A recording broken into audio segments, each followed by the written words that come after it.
What are your thoughts on Pakistan? Right. I'm afraid you can't mention the UN in this context because the UN is a place where we all flourish as doves, and I'm a dove who's been mugged by reality, as it were. So I kind of, when you speak of Pakistan in the eyes of the beholder, I tend to behold Pakistan with the heart of a dove, but the head of a hawk. And the reason for that, quite simply, is our own experience with relation to Pakistan. And while I don't disagree with anything that my good friend Hussain Haqqani has said, I've known him for a long time. And I think when he speaks of the Pakistan of the poet and the creative writer and the idealistic young person, I'm sure all that is as true. But the Pakistan that I behold from where I sit is Pakistan as it impacts upon India. And there it seems to me that we have some really fundamental issues.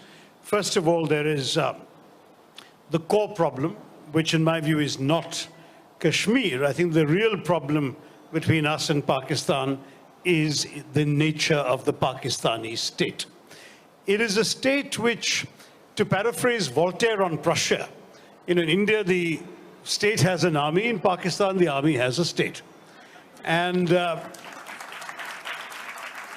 what that boils down to is that whereas in India you join the army to defend the country, in Pakistan you join the army to run the country. They have run the country for 33 years of the 70 that Hussain mentioned, and the rest of the other 37, they have run it from behind a civilian government, making very clear how far that government can go, what the red lines are, pulling the strings as appropriate, and throwing out the governments in question when they dared to go beyond what the military found acceptable.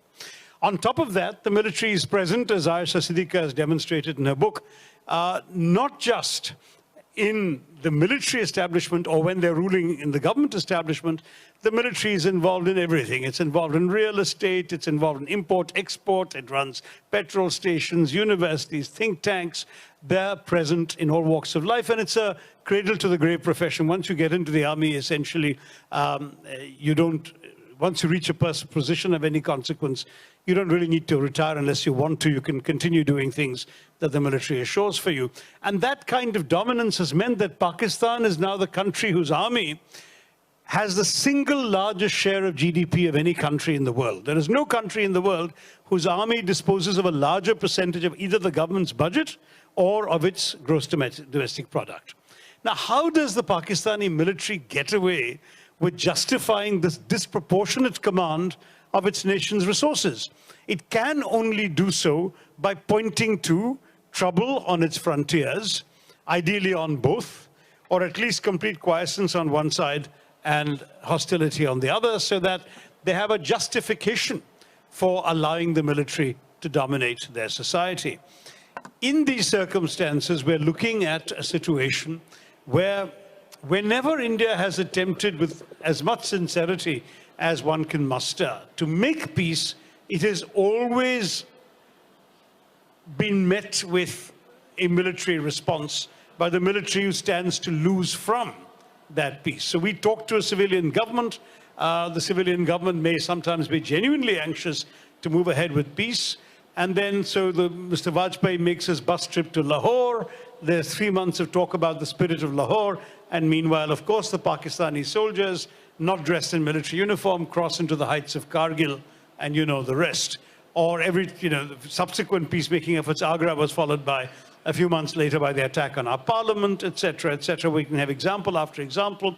When Zardari comes to power and he makes very conciliatory noises, we in turn reciprocate. Their foreign minister is in Delhi to actually discuss visa liberalization. So someone like Hussain Haqqani could have been here more quickly had that worked. But while the foreign minister is in Delhi, 26/11 happens in Mumbai. So that is the situation. We are stuck with talking to a civilian government that is either unable or unwilling to give us the peace we need. And that's the other problem we have, because in the subcontinent, part of the difficulty in our equation is we are a status quo power.